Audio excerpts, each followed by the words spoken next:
Welcome to Finding Our Why podcast, where today we're doing a special Let's Hash It Out episode to dive into some deep topics such as the dark side of surviving. My guest today is a researcher on X who goes by Mortis J. Please welcome him as we dive into a discussion about AI tools, spirituality, and surviving. I am the nerd, and this is my podcast. So you're talking about the media, the social media is being shut off down in Australia and New Zealand. I knew Australia was doing it. They're advertising that, but I didn't know New Zealand was doing that.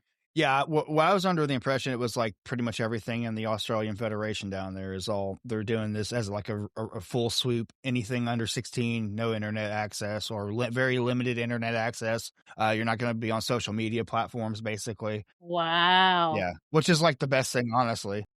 Yeah, no, I think that's amazing. And we were just talking about that. So why is their reasoning? Do you know like what they're saying? Because of predators and because of just general, I guess, tomfoolery that children get involved with that they shouldn't be getting involved with at younger ages, like Well, the predators.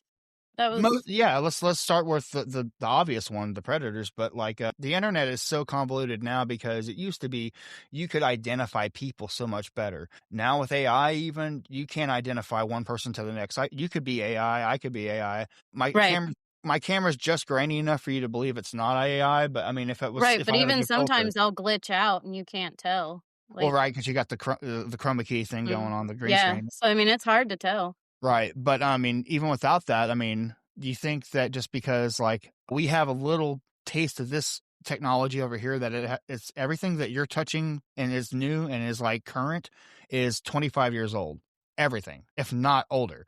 They were doing basic AI in the 1990s. Yeah. Like I already know that. Like I Well, actually so was, that's interesting. You know yeah. that. Were you using tools? Were there tools available that you were? Yeah. Out tooting my own horn because I'm an old timer now. I'm like 41. But Us old folk. you're right. It's us old fogies. But back in the 90s with the Netscape and the Mozilla, and 1900s. the 56K modems, people were hacking and doing script kiddie stuff. And I was aware of like how you would do like credit card scams, ass pump scams, stuff like that, because I watched hackers and got a hold of the anarchist cookbook and stuff like that. So of course I wanted to like learn. It's like, and I'm just being a young, getting around town, just being a punk. I'm like, let me learn how to do bad things. So then whenever I make some money doing bad things, I can stop and just do only good things from then on out. Like I was like I'm bartering with myself how I'm going to sin basically, as a kid, because that's people do shit like that, especially teenagers. And so, yeah, I mean, but also I was into like subversive topics at a young age and I was well read. So, and obviously, I had my own things happen, growing up, not only, within the schools or my family life, but also like just being aware of other people's situations. Like I grew up watching Iran-Contra on CNN with my grandmother, like 1988, 89. I'm like looking up at the color TV and I'm like, huh. And I see Oliver North up there bullshitting his way through the whole thing. And, Senator, I can't remember his name, the guy from the gentleman from Hawaii, the representative from Hawaii, who was the chairperson of the Contra hearings and stuff, talking to him. And Daniel, I can't think of I can never pronounce his last name. I know he's actually tied with Tulsi Gabbard because Tulsi Gabbard was his mentor, was that senator. Yeah, but besides all that, then I remember seeing Waco, and I grew up really Pentecostal and evangelical. I was non-denominational, but we were in between that. We weren't really so much like into the charismatic stuff. We were more hardline, old school Pentecostals, like small church, speaking in tongues, all that sort of stuff. And so, of course, the propaganda was already there about like we are entering the end times. Have you seen that they're making a European Union and all that sort of stuff? And I'm sure you might be aware of some of that.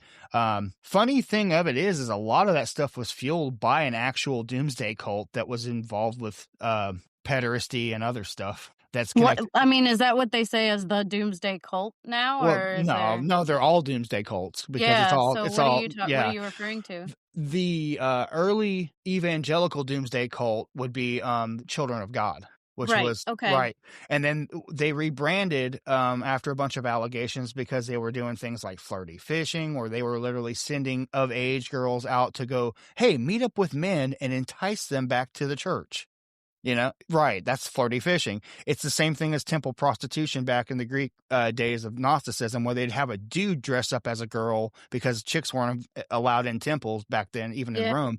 And so they would have a guy dress up, kind of like the whole Baki Bazi thing they do in Afghanistan, where it's only the guy and because women Yeah. are permitted. So it's the same thing. But then they would have them do that to go into the temples to learn, whatever Gnostic sect or Roman Catholicism. The earliest days of Catholicism is basically temple prostitution and indulgences, where if you didn't pay one way, you're going to pay another way. It was sexual extortion with gay sex.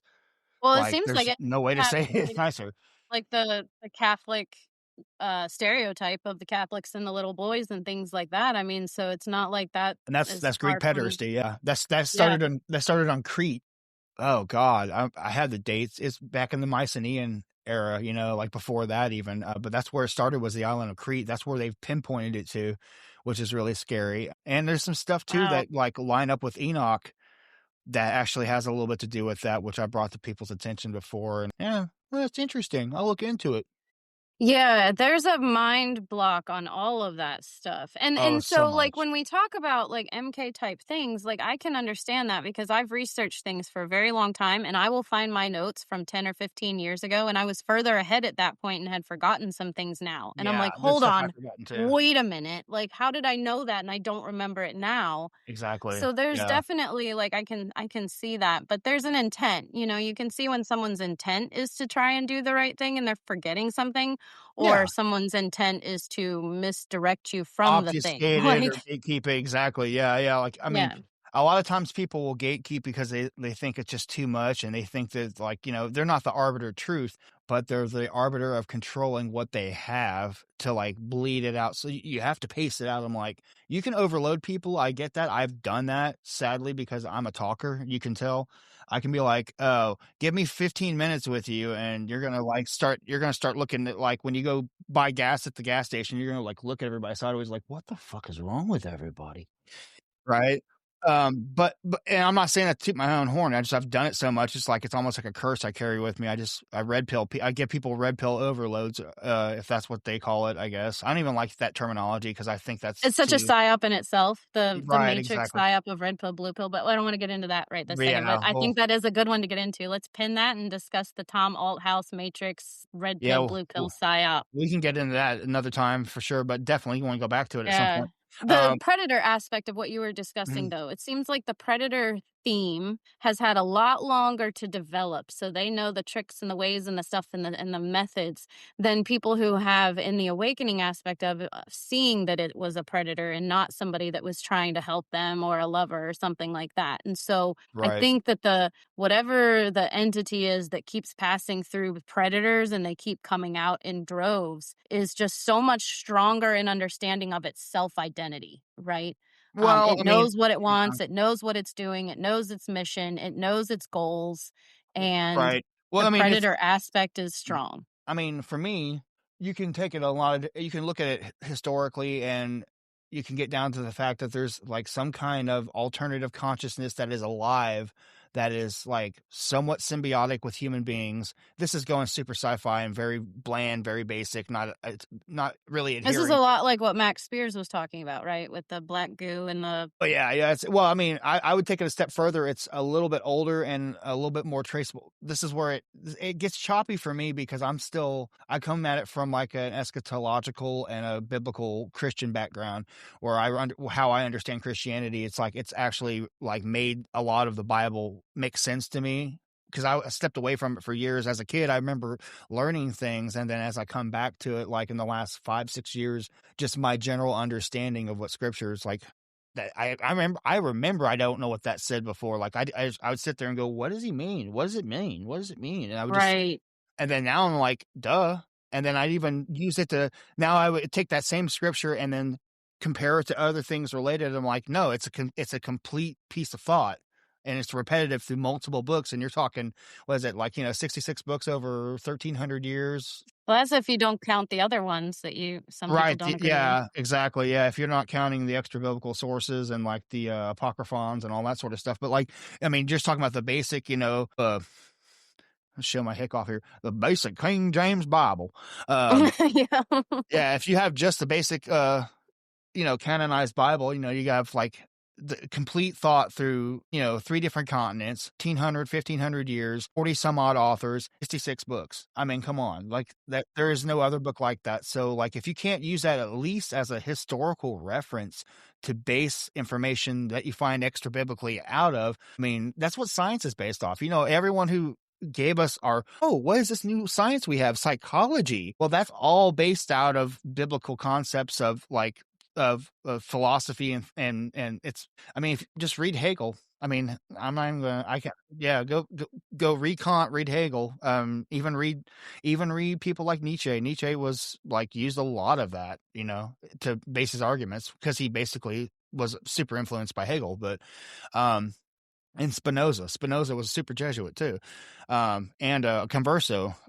So anyways, I can go down that rabbit hole You another need a time. mind map when you talk, so I can put bubbles of the names so that I can come back to them and be like, okay, so this one, you mentioned this, and now we want this Right, one. right. Because they're So all threads that I think are very important. yeah, oh yeah, it totally is. And it's like one of those things too, is like a mind map can help, but also at the same time, my mind map might change because I might be drawn to something over time. I'm like, oh, remember I told you that thing? Throw that in the trash.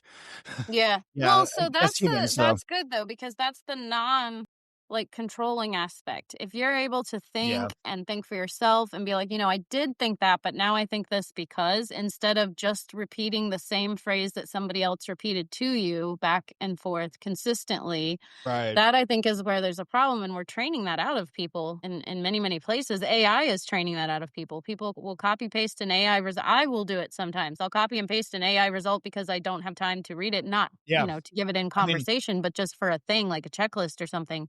And right. then I'm reading it later to do it, and I'm like, that doesn't even make sense. Well, like So, per that conversation we were having on Twitter earlier that I was joining back in and kind of showing documents about, like yeah, that. congratulations, by the way. Like, It's boys, open the book.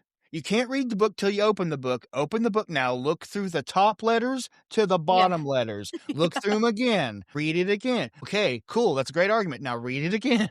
It's Yeah. like, Yeah. yeah, that's what it was. The dude was just trying to jump to conclusions and get a reaction out of people, which to me is just like that meme I sent you the other day. It's loose farming. It's just straight.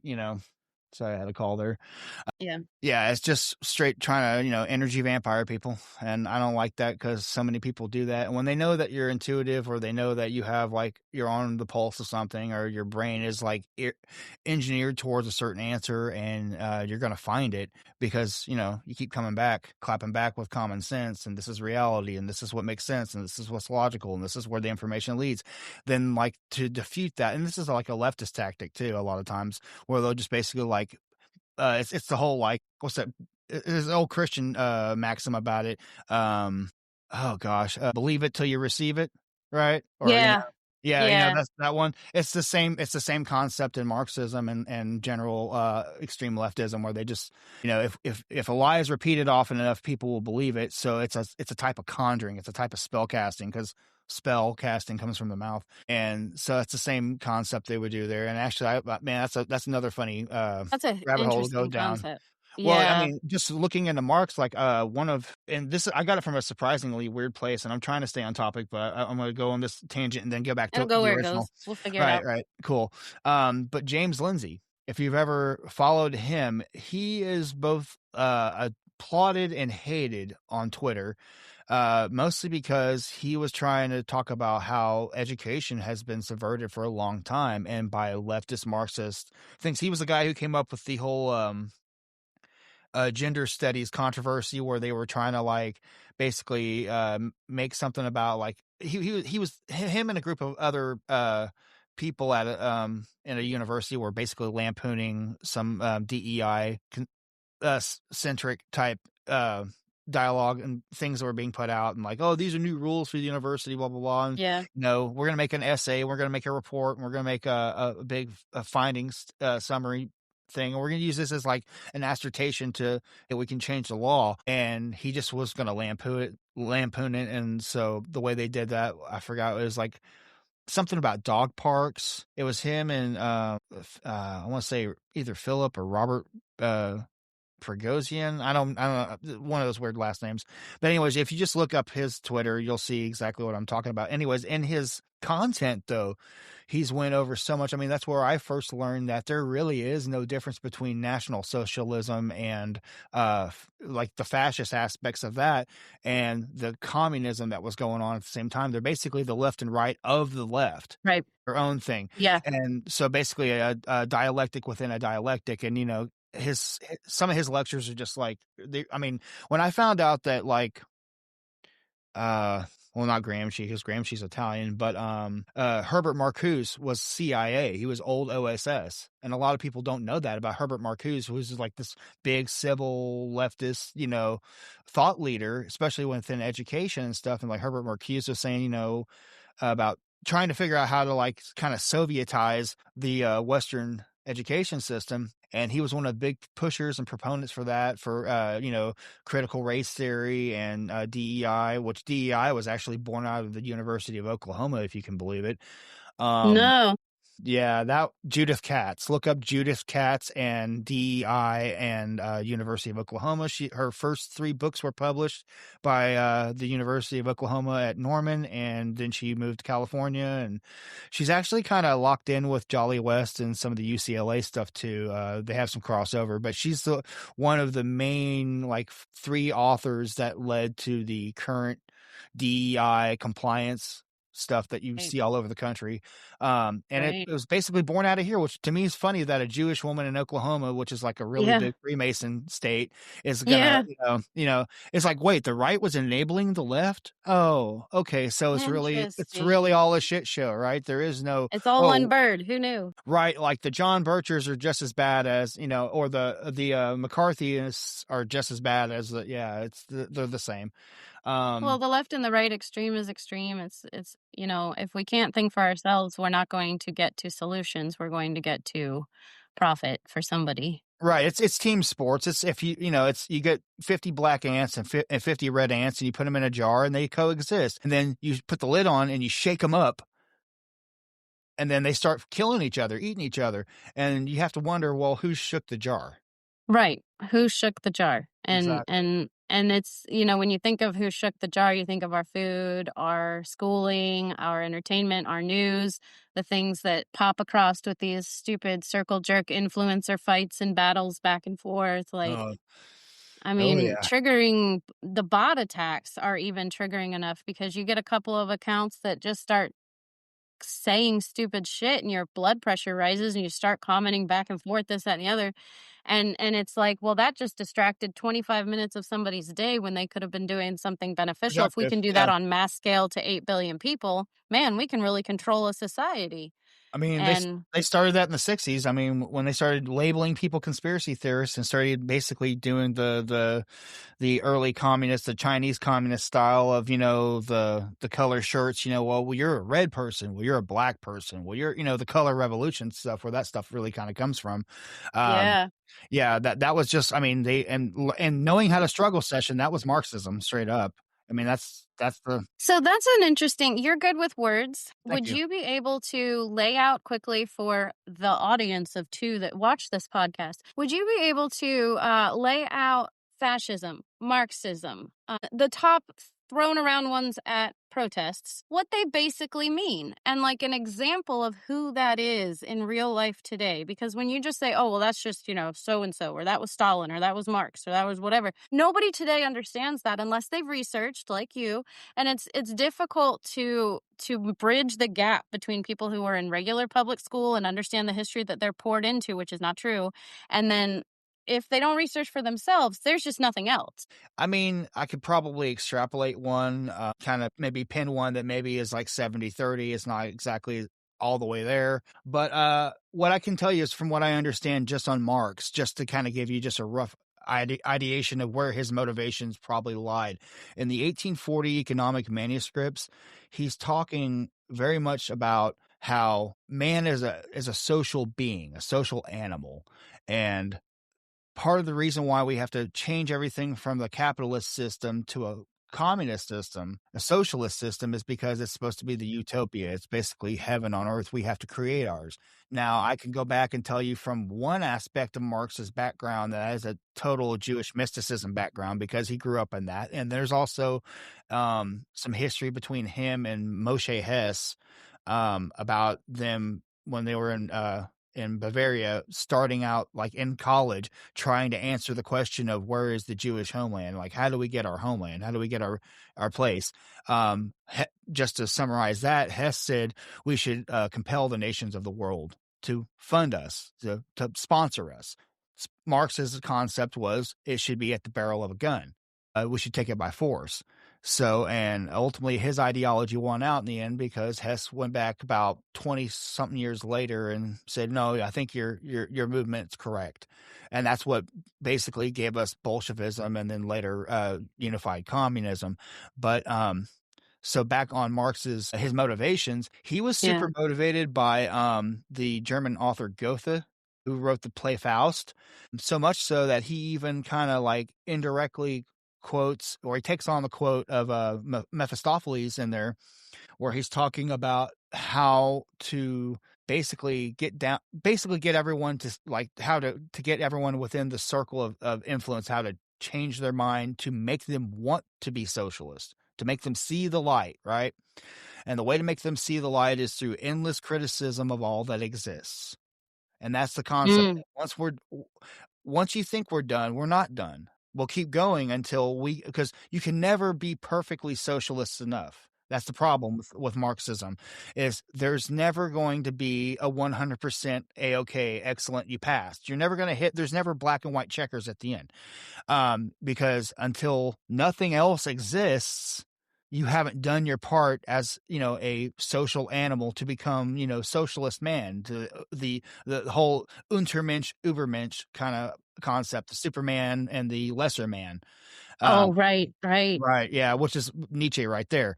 Borrowed very, very heavily from him. So yeah, but he quotes basically Mephistopheles, where Mephistopheles is asked, I believe by Faust in there, he asks him something about, why he wars against God or something like that. And he goes, because, everything he creates is everything. So endless like my endless hatred for everything kind of thing. I have to verbatim read it again. It's been years, but, it's essentially, I mean, I know I've read it, so I know it's there, but, it's a very pessimistic view, it seems like. 100% pessimism. And so this is where Marx's like ideation towards how Marxism should be basically practiced to be effective. This is why the utopia, if you look up the Greek etymology of the word utopia, it means, no place. So a road to nowhere, right? Well, if a road to nowhere is what you're looking for, that means you're in a death cult. If you're in a death cult, that means you're a Gnostic, because you believe that you're brought into this world, into this flesh prison, and this system of evil by this evil God, and you have to rebel by escaping. It's a whole the whole replacement escape theology, the whole dynamic of like, we've got to free ourselves and get on the spaceship and go to another planet. It's that whole concept. And this is where kind of like the Matrix story in general, right? And that's very Kabbalistic too. And one good video I can give you a drop on, which I just watched yesterday, and I believe I shared it to you. It's from Hidden America, spelled completely not how it sounds. This guy does some great work. He's into a lot of the occult and esoteric stuff, and he breaks down basically the relationship between the Kabbalah and how AI is structured, and how many aspects of AI that we're talking about now that we're starting to see come together, and where they actually kind of root from. And this is this, and this is this, and this is this. And he explains it. And he's got a cool Boston accent too. So he's like, was it the R's in the garage, the hard R in the garage kind of talk? Yeah. He's got some of that accent. I was like, I was like, wait a Trying second. to figure it out and decipher. No, just when I heard it, I was like, what? Oh, that's your accent, dude. I was like, I thought he said a word wrong. So the AI tools then that you're talking about have ancient Yes. threads of where Yes. they originated, and Yes. there's some theory I've heard where they're accessing the Akashic records. Somewhat, yeah. Yeah, Yeah. different theories like that. And so AI is not benign as much as, No, people wanna say it it can't be. is. It can't be. Yeah, as much It's as it knows and as powerful as it is among the top of the people that we know who are super smart, it's definitely able to do things that they're unable to see and finesse and figure out. So I just don't understand how we think it's benign, it's I mean, in any way, shape, or form. right. Well, I do know for a fact on that, without going back, I mean, trying to stay on the one topic. I'm counting back. How many We've topics have circled well. We brought back AI from the first discussion, so hey. we did, yeah, that's kinda where I was wanting to kinda stay on that anyways, but, like, so, like, AI, if you wanna look at it, like, in Christian eschatology, you can look at the beast system as the internet. You Mhm. could look at AI as not really the mark of the beast, but the image of the beast. And those things are very specific in John's writing too, because the image of the beast is like it's kind of like the one who had the beast that was, the beast that is, the beast that is yet to come. That whole thing, Right, people think it's talking about separate entities, but it's a Trinitarian concept. It's the same as right, the Holy Trinity. The mark of the beast, however, is actually, if you've heard the concept of a digital twin, have you heard of right. those? Right. I have, but please dive in. So the mark of the beast is the digital twin because it's your answers, it's your personality, it's your identity, it's your likeness, it's your permission. Is that It's the same um, as destiny swapping? no, destiny swapping is like more of an occult thing, but they are kind of tied together a little bit. Destiny swapping has a little bit more to do with like your life path and other things like that, and then similarities and synchronicities between two people. Okay. Because the way, like, and it's Kabbalistic as well, because Jews always believe that there's two halves to every soul. Right. And so, and that's also where we get back into the soul splitting concept that the Jesuits were, because Jesuits basically would take from, um, the earlier Jewish mysticism and also the stuff that the Templars were digging up. But before that, even like, they already had a concept of that in English history and Druidic rites. They already had that in their pagan rites. Partly because the northern kingdom of, there's the two kingdoms of Israel, right? You had Judah in the south and Israel in the north, and of tribe of Israel, up the nation of Israel in the top, you had the tribe of Dan, which is the only tribe that's not accounted for in Revelations when it talks about the ingathering and the replacement, the coming home of all the 12 tribes for Armageddon. Well, Dan isn't there, but Dan is actually among the Gentiles, among the nations. All the nations will judge the remaining tribes. So Dan actually becomes the judge for the other Mm, 11 tribes. Right. And so, and mm. what we know about that is we know that Dan went north instead of taking their allotment in Canaan and fighting for their land spot like they were supposed to. All the 12 tribes fought for their spot of land that was agreed upon by the high priest. Before that, they decided, well, we can't win that. We're going to die, or we don't want it. We don't want to be next to them. Oh, they stink. We don't like them. I don't like the tribe. I don't like the Benjamites. I don't like the Zephites or whatever. So they went north to Laish, which was actually just like an outpost. It wasn't even, they didn't even have a military garrison or anything like that. And they took Laish, which was actually interesting because when you look at the Roman trade routes that went through the Holy Land to the time, which would come up later. It was an old trade route. They were at the very top. So they were the first toll booth that you had to hit before you could go down these main roads to follow the coastlines down to the Mm. Holy Lands, right? So it's kind of interesting as far back as Wow. that. Yeah. So they snuck out with that. And then you look at the history of like places like Denmark, and the Britons have definitely some historical aspects that are, I mean, they name the lands after Dan's Mark, Denmark. Right. So yeah, I mean, there's a long thing about That's that. interesting. So then family members who are from the Denmark area is their tribe Well, of Dan? throughout Europe, yeah, throughout Europe, not only Denmark, but also Germany, also France, um, Britain, Scotland, Ireland, the Netherlands, anywhere you can see, because also a lot of, I mean, I wouldn't say the Norse so much, like the true Teutonic Norse, like Norwegians, the further up towards, the Arctic Circle, I'm not thinking them so much, but the very wide influence from what I can understand historically. And one dead giveaway is, do you look at their pagan gods and goddesses? One of them was Danu, which was like basically a divine feminine character who was. There was also another iteration of her as the three, if you've ever heard of sirens, the three Mm-hmm. sirens, and one Mm-hmm. of them was called Danu. And that's like basically like it's like the three heads of the Hydra, right? But that's in the Gaelic and the Druid traditions. And this is also, they attribute lots of stuff about this. I remember reading about this for years, that like the holy line of the same line that the Nephilim came from had red hair, pale skin, all these sorts of things. And you get the same thing with Irish people, of course. It's traditionally, orange hair and very pale skin, very, very blue eyes, blue eyes Mm-hmm. is typically a European thing. Now, one thing that they don't like to bring up, which kind of throws a monkey wrench in the whole chronology of understanding that, is that like the Cheddar Man from Britain they found who had very black skin but blue eyes, right? Oh That, yeah. yeah, that kind of gives to me a little taste of the whole upper, Nile Delta and Alexandria and Syrians and stuff, which a lot of that is Mm-hmm. traceable. And that's when I've done some like family research on my stuff, like that's where I hypothesize a lot of that. I mean, I am kind of an Egyptophile, I have one tattoo, Yeah. so which I'm at Do some you point think I'm that gonna. comes out in your bloodline, whether you research your ancestry or not? Like that's the stuff you're gonna like and be like and stuff, even if you It were was adopted. before.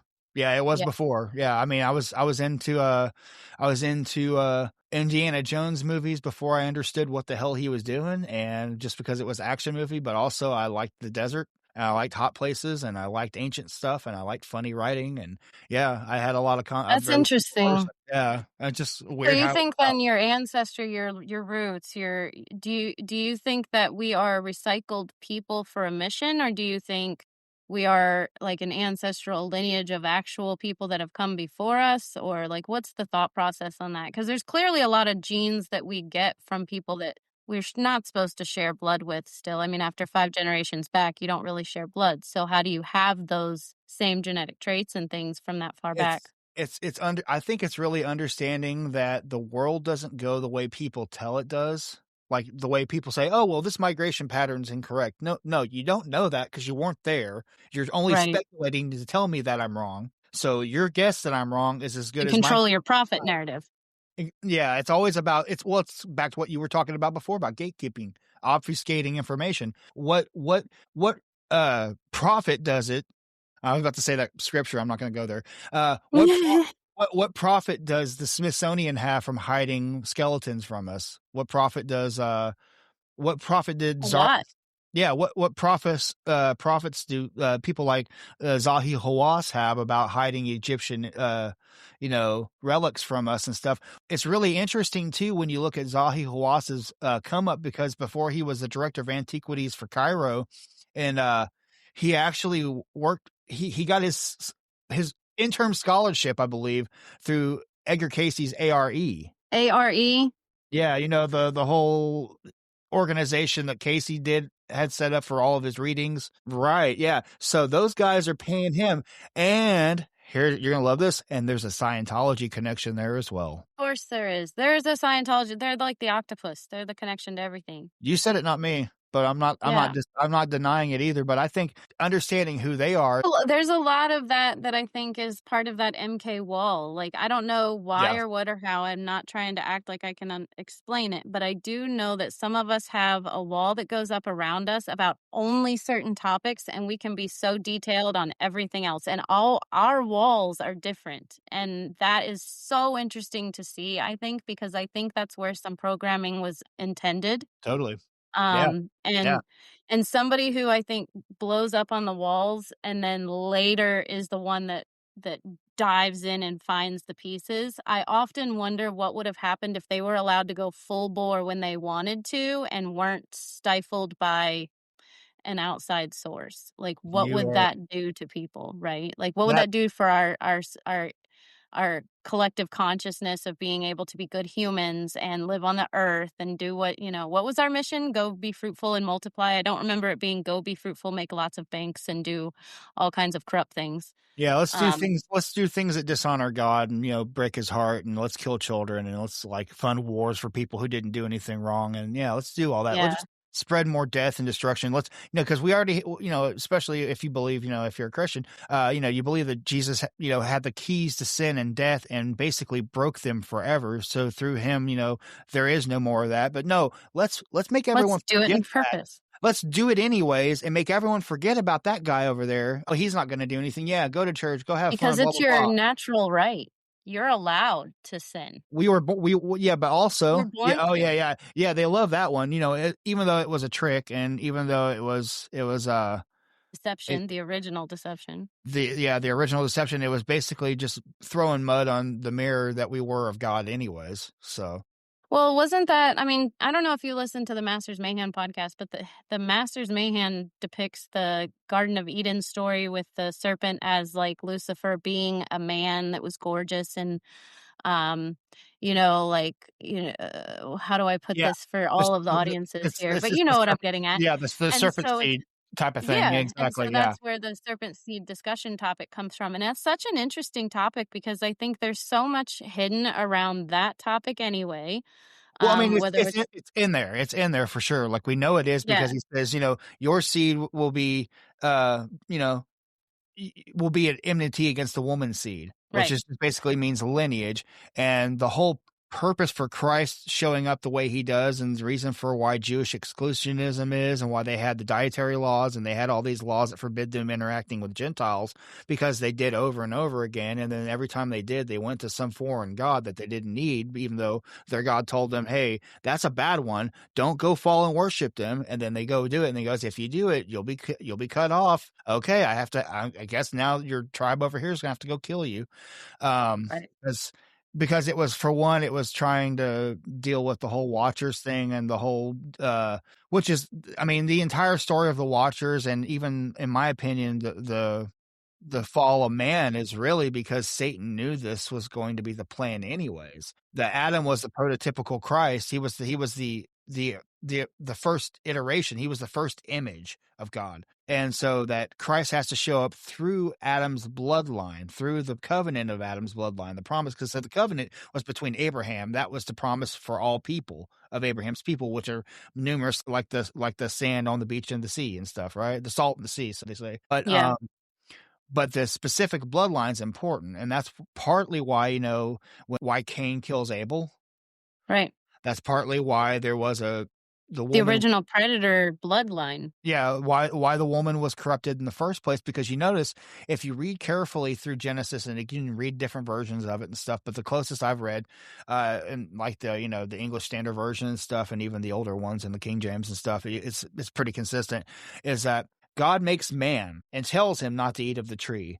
Then he Yeah. notices he's lonely. Then he makes Eve out of his rib. So Eve wasn't even there to hear it. So when she's having this conversation with the serpent's trying to trick her off of things she's heard secondhand from her husband or from her Oh, flesh. I'll have to Right? reread that. I never really picked that out. Yes. I did. Yeah. Yeah, And that's then interesting. that comes into scriptural alignment with the whole concept of my people are destroyed by a lack of knowledge, which I Right. believe is in Isaiah. Um, Yeah. so yeah, stuff like that. Like it really shows, be wise as serpents, but as gentle as doves, right? Gentle as doves, yeah. Yeah. So like all these things are kind of like reminding people. It's like, hey, go back and look at that story and think of it with these other, because all these, I mean, there's nothing in the Bible that isn't completely repetitive of the book, the first book and the second book and the third book, and throughout the Torah and the Septuagint onto the New Testament. Everything is a continuation all the way from start to finish, which is what the Freemasons love to bring up often. They notice everything from the top to the bottom, like the veil torn from the top to the bottom, right? Everything Alpha and Omega, that's Christ right there. And so that's where I think, and really, I'm trying to still parse this out, but I'm seeing where all these secret societies have really done this thing where they just kind of like graft onto the identity of Christ without following the example of Christ to claim the kingship of Christ, which is the Antichrist. Mm, And my eschatological understanding, it's that. And so when you look at the way AI works and the way computers and the way, I mean, like, for instance, AI itself, the programs are one thing, but the internet itself is, I mean, the hive mind, it's a mirror to the human consciousness. So if right. if all humans alive are the Christ consciousness, then AI is the false mirror of that can outdo us. That's why it's hard to tell what's real and what's not. It feels like I was talking to a real person. That picture was really convincing. I couldn't tell she was AI. I was playing this through this guitar pedal, and it's got AI built into it, machine learning into it. So I can literally copy No. sound through this little piece of crap here that's like no bigger than like I've got sore muscles bigger than a sucker, you know? Like it's ridiculous, and it's like, and now they have another version of this from another competitor that's like half the price. It's like literally $50, and you could have any sound you ever wanted. Which used to Yeah. be like that used to be like the price of admission for guitar players, and just for metal guitar players and stuff was really high because it's like, man, who's got that amp? Oh, that's like $3,000. I can't afford that. And Well, now and the you can, guitars themselves, your 7 strings, all that stuff, they're expensive, and then you have collections of them, and you have different guitars for different sounds, different songs, yeah, different, tell me about it. reasons. Yeah. That's one of those, and now you've got an AI tool where you can plug and play and say, "I want it to sound like Metallica," and it kinda sorta does enough to get 5 million views, Oh, not so you can now it's so good. I'm gonna tell you straight up. Now it's so good. You can load up their actual session. Like you can get a copy of their masters, the rough tracks before before the post stuff. You can get isolate the guitar tone. Boom. Okay. You can get it mixed. You can get it before the mix. You can literally it's what it does is it copies the yeah, EQ curvature, which is all yeah, digitized. So you cannot really tell a difference. The only real difference is the human touch. exactly. That's where it brings us back to, and I wrote it down because I cut you off, but it's important. I'm glad we did the bunny trail. The digital twin. You're Yeah. saying so that digital twin is the Antichrist then? That would be the mark of the beast. Mark of the beast. Okay. Yeah, because the beast system is like even in eschatology and throughout Revelation, it's like a 3-part thing. You have the fault, you have the one who precedes like the forerunner to the Antichrist, and then you would have the beast, and then you have the false prophet. And the three of them work in tandem. The false prophet becomes the hype man for the beast, right? And the beast has two elements of him. He has the spiritual aspect and the political aspect, and then you also have the beast that rises from the sea, which is Leviathan. So there's that too, and that's representative of like nations too. The beast that rises from the sea, I believe, is a certain nation that has a funny star. I'm just saying. I hate I to mean, be it that could be guy. Godzilla too. It could be. I mean, but if it was Godzilla, we'd be all like, "Oh, dude, this is really bad because Godzilla is real." But also, dude, it's Godzilla. I can see him up close. Yeah. It's like I'm on the Which might fence. I don't know. happen. It's like I'm a fan until he gets close enough to like burn me alive, and then I don't care anymore. I Right. just want to go Yeah. hide. That last movie where they tried to make it very, you felt guilty for him because he was, or empathetic for him because he was big and trying to run through a park and this and that and the other, and they're trying to help him and he's hurting all these people. And then like I have that same thought process over those Marvel movies that showcase all that giant destruction and how awesome it is. Can you imagine being in that tower when it got destroyed like that? Like Yeah, just it's not five fun, million people gone, but oh, it was a right? great movie. And that Good concept just movie. blows right past us because it's such a fancy, flashy, awesome scene. And there's a lot of that, I think, when you talk about AI is able to do so much more than we are so quickly. And so And it it's can when desensitize you in real time. It's the weirdest thing. desensitization. Exactly. Have Yeah. you noticed how when you see something AI, it's not necessarily considered like subversive or shocking or grotesque or horror inducing or like inappropriate for people to see, but it is. It's like you feel dirty looking at it. Yeah, I mean, it depends on the thing. It's just an orange, but what they're doing to the damn orange is so filthy and It doesn't disgusting. jive. My Yeah. brain and my heart are saying, "Fuck that! That's wrong. I don't want to look at this anymore." And So that's that I can brings up an tell. interesting topic. About 3 years ago, I wrote a book for work, and it's still on the Amazon, and I still promote it. But I have a heart hurt every time I say it because I don't know if I was misusing my influence, right? So in Times marketing, I had a lot of people that are trying to start a business. They're stressed out. They don't know how to hire a marketing team. They don't have the money to hire a marketing team, but they need to market their business. Well, AI can do that for you if you know how to prompt it. They try right. to prompt AI and then it bombs and it fails and they suck and they give up and this, that, and the other. So I'm like, you just need to be an AI handler. So I wrote a book just handle the AI tool so it doesn't handle you. And like, I get the concept and I still like the book and it works and everything. But I'm teaching people how to teach their AI tool, how to prompt their AI to be better, which is good because we want the tool to be better. But I don't know, because I think everybody is teaching their AI tools to be smarter than them, and Singularity. to manipulate them and to put them on a leash, because as soon as I got a GPS in my car, I no longer needed to print out the MapQuest maps. And even if I had the MapQuest map, I would still take the turns I thought were right. So I was still thinking my own way without looking at the map a lot. As soon as I got a GPS, I no longer know right from left. I turned I it just off. I never I use just them. turn the way the GPS tells me to, and that's a problem. And when I learned that, I had to start thinking for myself again. I think we're so far gone that these AI tools can do so much for us. And now I've trained a whole lot of business owners to just plug and play, and here it is. And I used to see it as a challenge, and I would do challenges with these business owners on live streams. Let's break the AI tool and train it to be better for you. And it would hit a wall. And it would tell me it didn't exist. This can't happen. We can't do that. It would give shitty results. And I'd say, okay, so clearly it doesn't have the information to do this. How can we prompt it better? So we'd either give it information, give it links, give it stuff, prompt it better, and then turn around. And now we have a full-blown essay written in 4 seconds. Yeah. I mean, it took a little bit of work, but now it can do it forever for you. And so Yeah. it was a very profitable tool. But now I'm like, that's not. When you take the natural variance out of things, and things become too concrete, too precise, too perfect, and they sound too human. well, yeah, when you take away the humanity out of it, which is the choice to do right, or to be early, or to be late, or to screw up. If we don't have the choice to screw up, we'll never know the breadth of the experience of the thing we're screwing up with. How do you know if you screwed up unless you know something's so good, right? How do you know how good something is without knowing how bad it can be? So without actually being, that's the one thing AI can extrapolate, but it can never exactly know, unless that's why it needs people.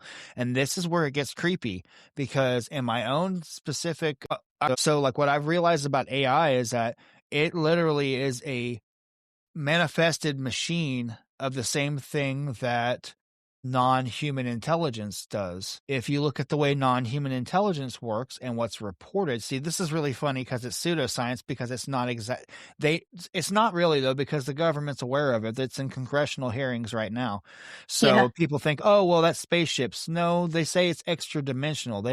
They stopped saying extraterrestrial about 10 years ago. And people should have always realized this, because even some of the earliest proponents before Blue Book and all this other stuff, they had a feeling it wasn't this.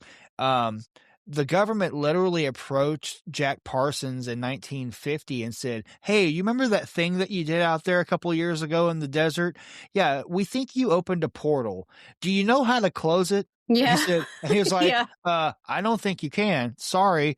Then he's dead the next 2 years, So, yeah, right. Go figure. I'm sure that's a coincidence. Kind of like Admiral Byrd. I'm sure it's a coincidence. But Admiral Byrd, like, he got away with a little bit more truth telling on that whole concept. But the one thing journal that his kid published, Oh, totally, yeah, exactly. But the one thing I will tell you about Parsons that they didn't want him known about, and I have asked this actually the other day, is if you look at people like Ghislaine Maxwell and Robert Maxwell, and you look at her sisters, like Christine and the other one, I can't think of her name, but the Maxwell sisters are very involved in intelligence, and we're not talking about little baby Ghislaine, or as some people like to call terra firma was Ghislaine Maxwell. Yeah, Ghislaine. Yeah, right, yeah, because that's what she did, right?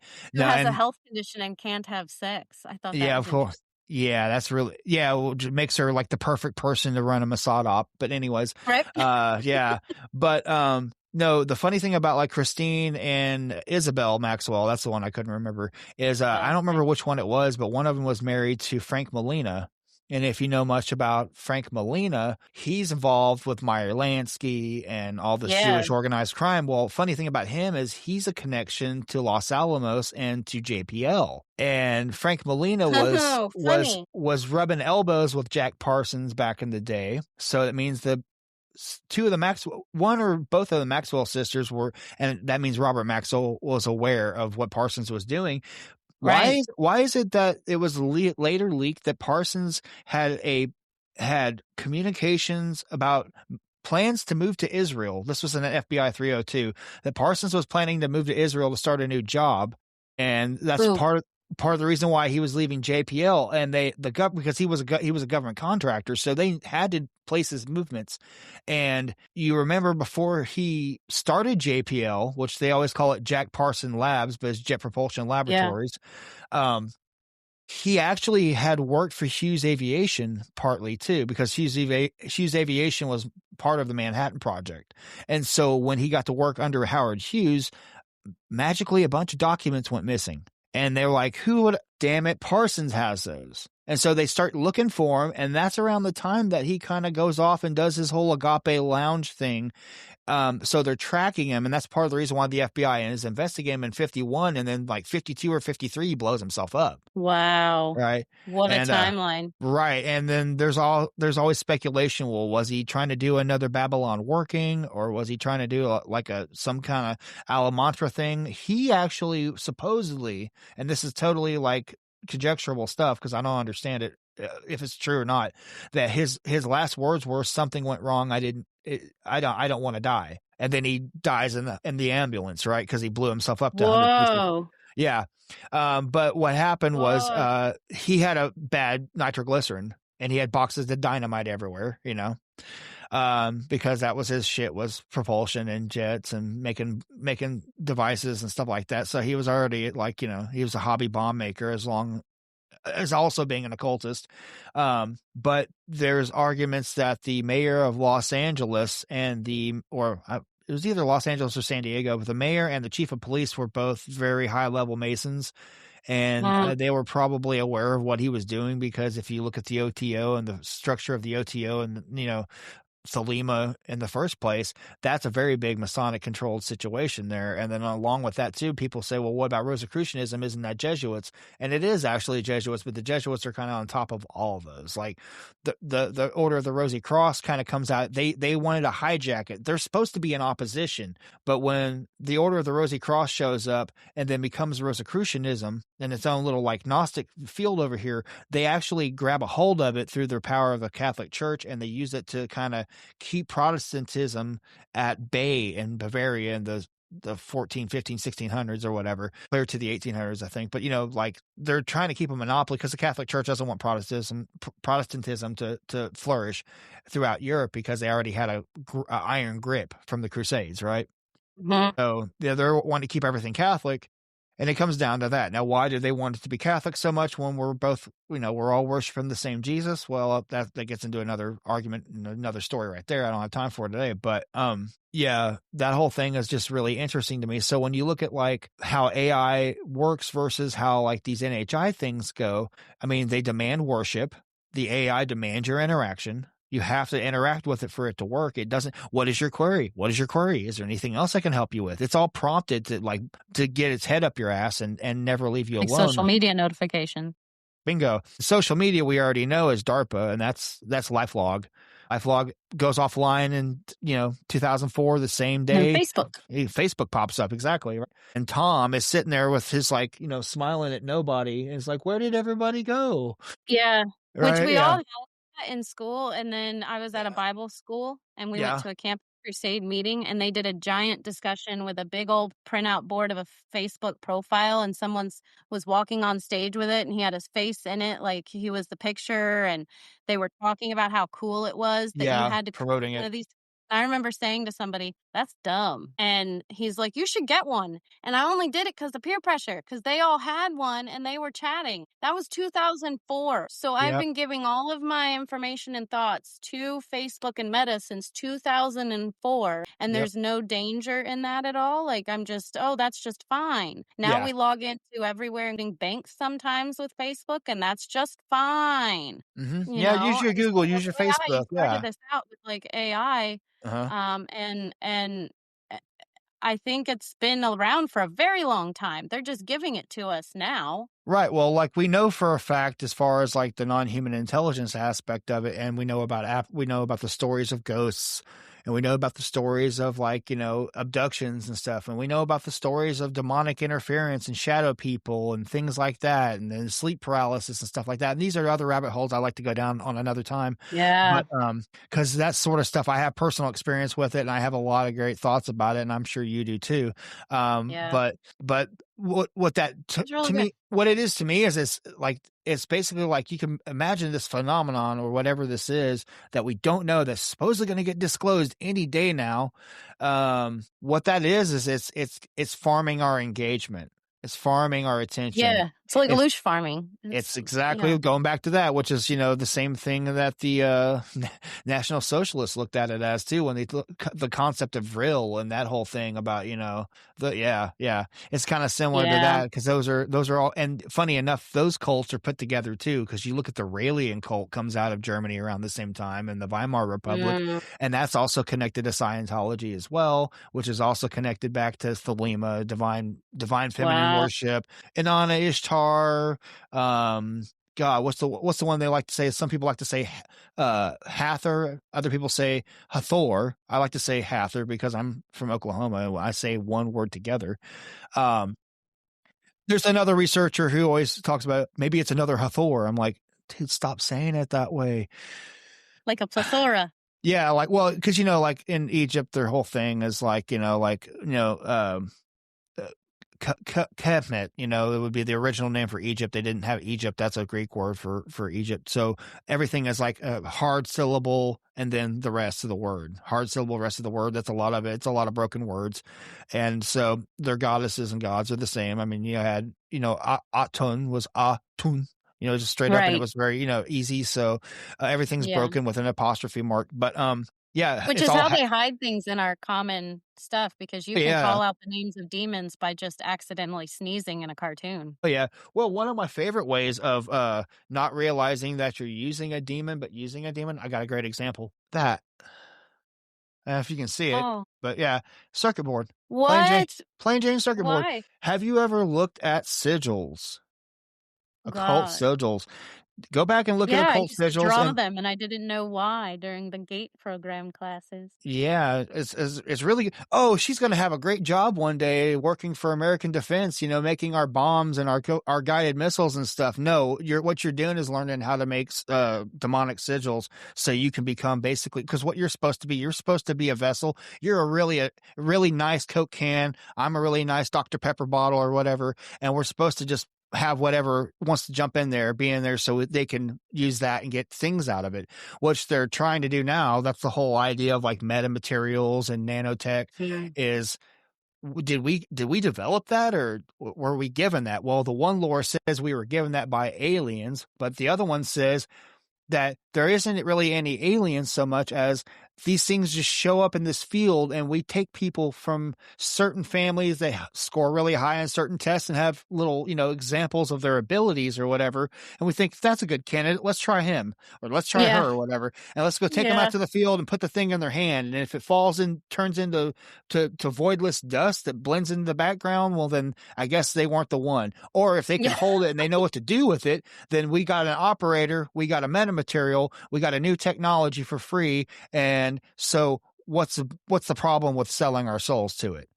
Which is exactly what it is. Because if you go back to as far as Sidney Gottlieb with MK Ultra, they were literally performing experiments in labs. One of the other things he did was work for Blue Book, and whenever the Collins Elite, which were a lot of these like Christian military people, like admirals and generals, and that were from like evangelical and Lutheran faiths and stuff, were like, we have a bad feeling about this whole alien thing. Obviously, because of Parsons, we're going to look into this from a Christian perspective and see what lines up. And they would dig up the book of Enoch and they look at Revelation and stuff like that. And when they would come up with these questions, well, of course, they would confer with other people in the government. They talked to people in CIA, people in FBI, and all the other. Well, when you got to Sidney Gottlieb, of all people, he was researching crop circles. Yeah. And he said, well, you can tell with the difference between a real crop circle and a man-made one, because the real ones have a certain radiation signature to it, and they all kind of have the same radiation signature. And one would be like, well, how would you know that? And he's like, well, we know because we've replicated that same signature within our labs at Los Alamos. And How did you do that? How did you get that there? Well, so what you have to do is you have to make this altar for it and call it to come down, No. which is literally the CE5 protocols that Stephen Greer of all people puts on people. Like, if you Like want to that see the altar in that thing, video you sent me that's in the desert. bingo, exactly. Well, yeah, come to find out that was for a game thing, but it's also it's Same man-made. idea. Yeah, Yeah. but to me it looks. I mean, why is it burning? Why is it hot? Isn't that what Burning Man is? The altars and the burning and A the wicker man. Yeah, that's an old druid thing about basically. It's the same thing as Baal. Same. You take a small boy. You take like a small child and burn the effigy, right? No, actually, you're supposed to burn that inside the real thing, as a the sacrifice. But Moloch anyways, rituals. Yeah. exactly, that's the same thing. Yeah. But just to try to wrap up what my thought was, then I promise I'll be done. Sorry.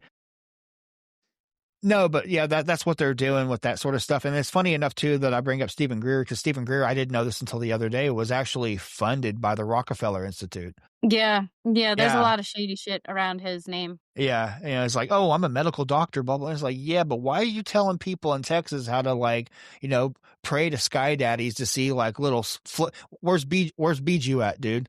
Oh, well, Bijou, he's an interdimensional being, and he got a hold of a gun and he blew his head off. I'm like, so Bijou hated you that much, right? I thought that was your homie, dude.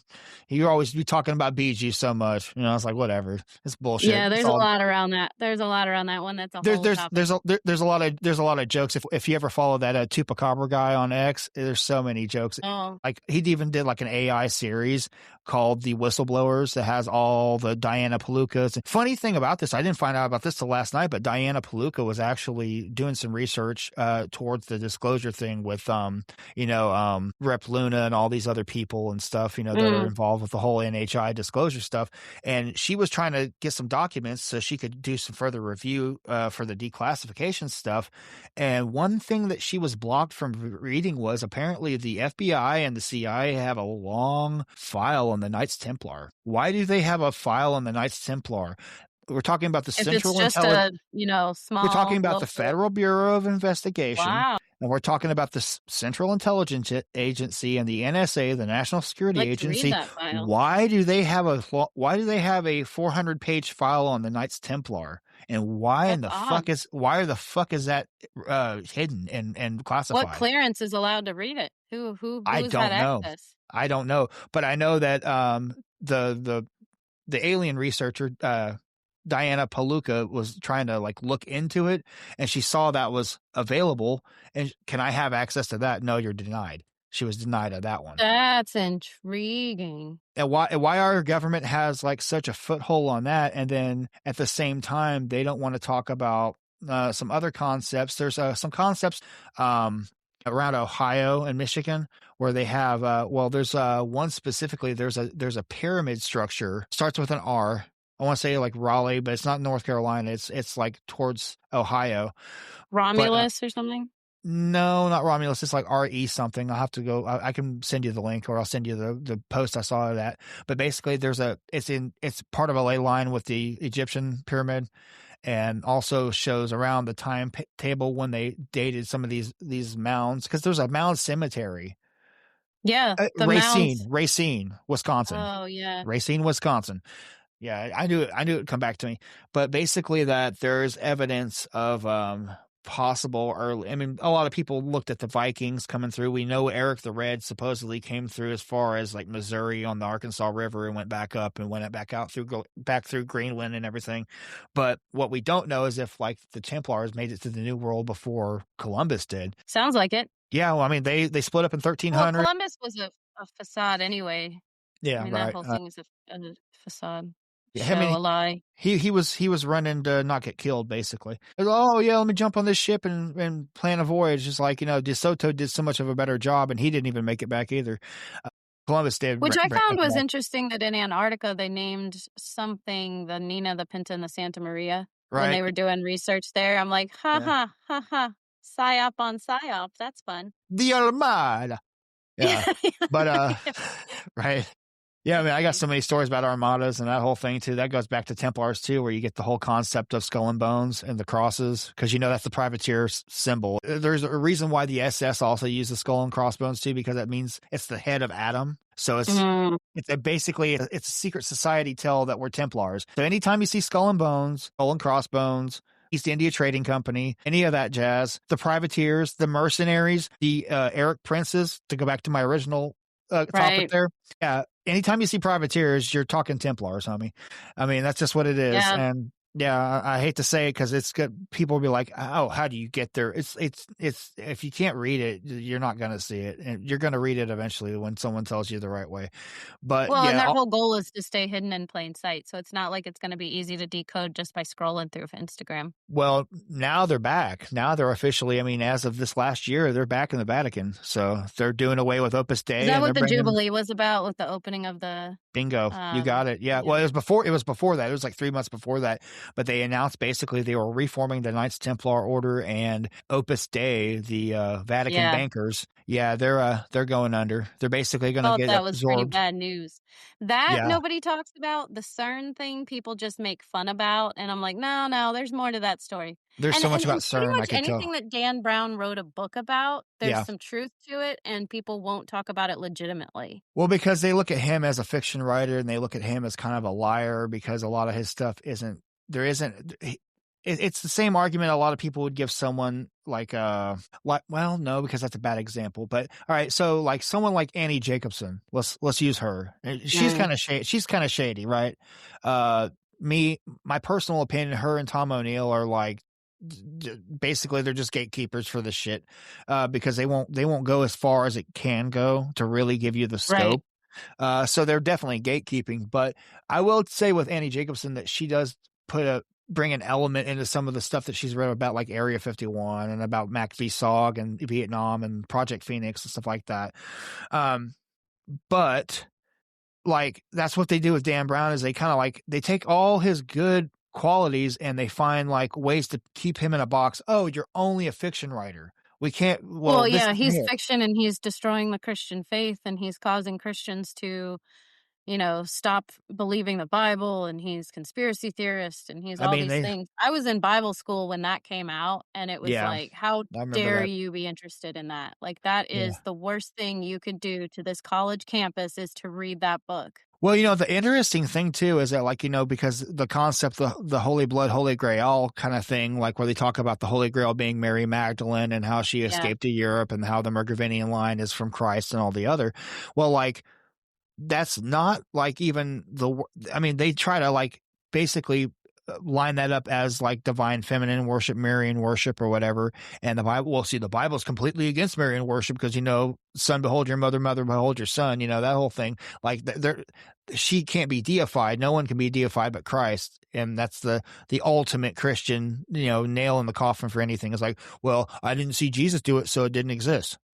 But that's also funny too, because if we're all in Christ and we all have the opportunity to be in Christ, and if he freed all the captives like he's supposed to, that doesn't mean that we should go off and worship like another character in the Bible. But at the same time, I mean, like we're not supposed to worship angels, but people are doing that. So how do they get away with worshiping angels and deifying saints that aren't saints of the original apostles? But then they can turn around and say that, oh, well, if you go against this, this isn't Mary worship. This is just some other divine entity. And then they bring that up. They're like poo-poo it on there because it touches the vein too close to show that they're actually crooked and that they're like not who they say they are.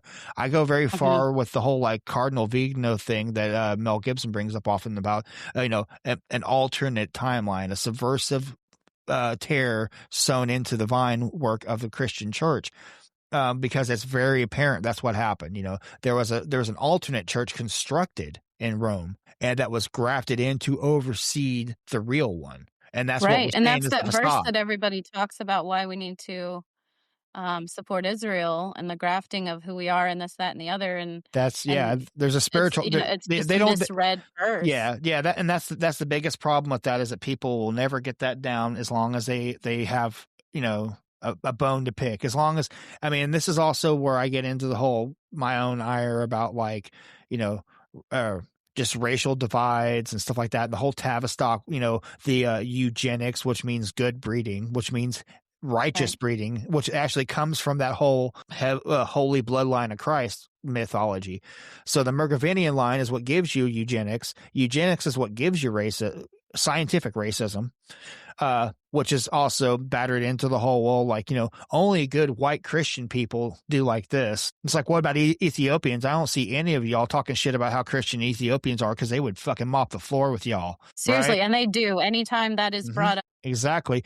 Melanin is not a sport. There's one race. We're the race of Adam, and that's the way it's going to be, and that's the way it was designed to be, and you can't cheat God what he made, and that's why racism is a sin, and it's a foolish vanity in the first place, because we're all the same. Have you ever taken the black off a black person in using AI? Take the black off a black person and just kind of change the straightness of their hair, you wouldn't tell the difference. I've seen people who, oh, you're that? I didn't know. Oh, wow, I could never tell, I got mixed people in my family. I'm like, you couldn't tell if they were.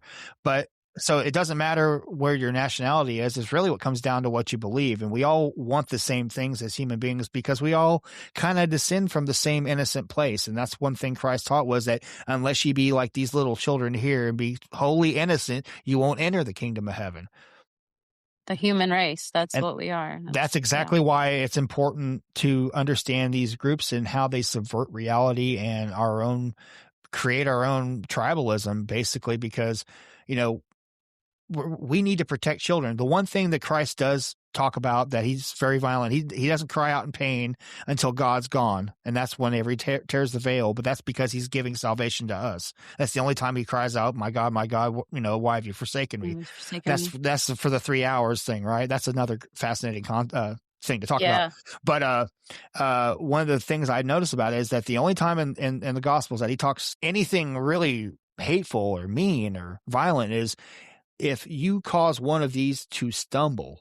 That doesn't mean if you traffic one of these, if you rape one of these, if you kill one of these, it means if you cause them in any way to be bothered. If you take away or mess with their innocence in any way, you deserve to tie a millstone around your neck and jump in the sea. Yeah. So God in the flesh is telling people, you should kill. It'd be better for you if you were dead than to do that. Because also and I got this from John Rich, and I thought this was really interesting, where he talked about, did you know in the Gospels are talking about where there are angels that report back to God for children? And I thought that is a really interesting concept, and I got to find out where he's talking about that.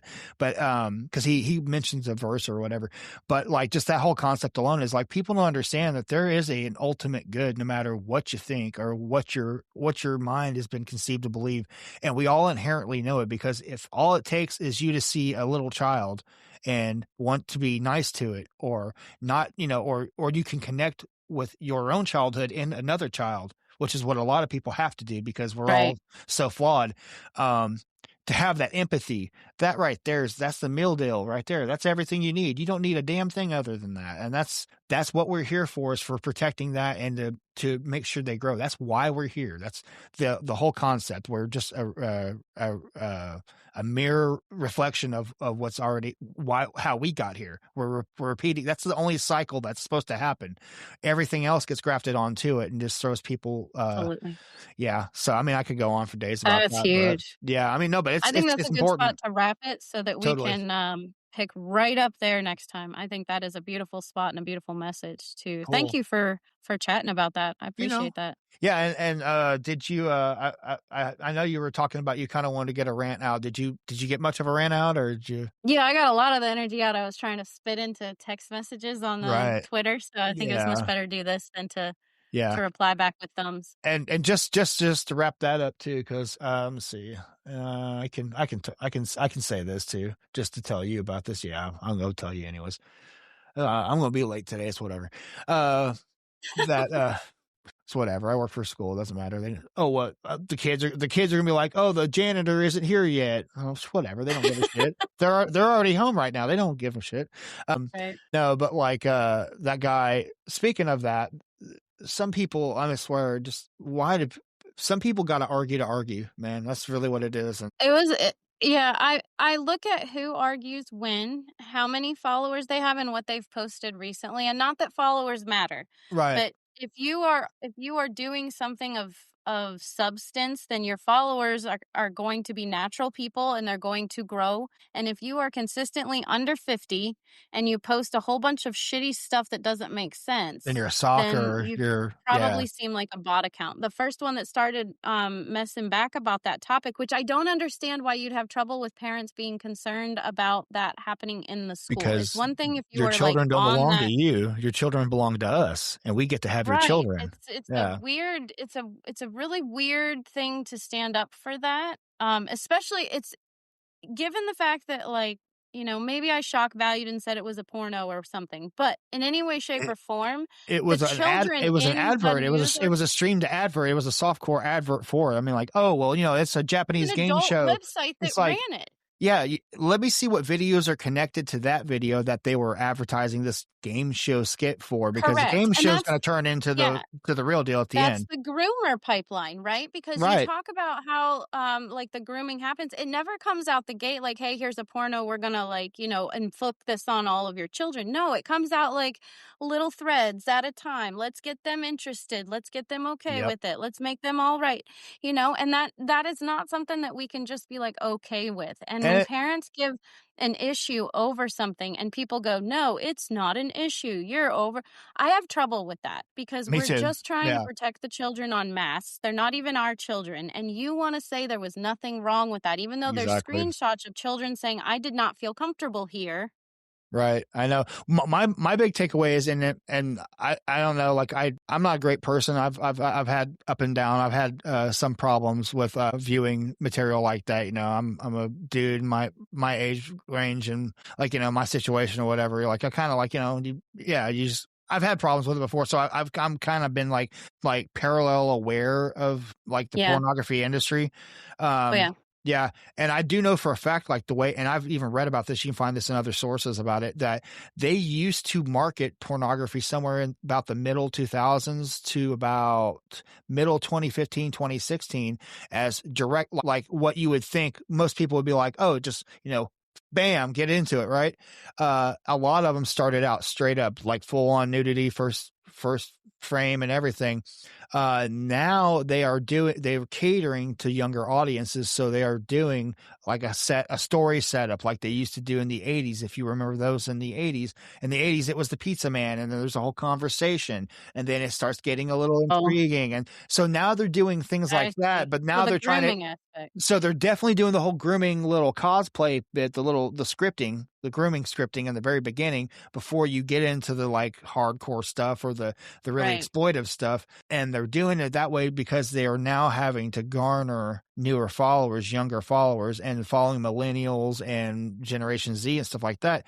They're catering it towards them where they're even going, oh, this is a reality show. This is my TikTok Yeah. channel. This is my It's just a Japanese game show. this is our podcast, kind of thing. Mhm. I'm surprised that I'm pretty sure they've already used the podcast as a porno plot.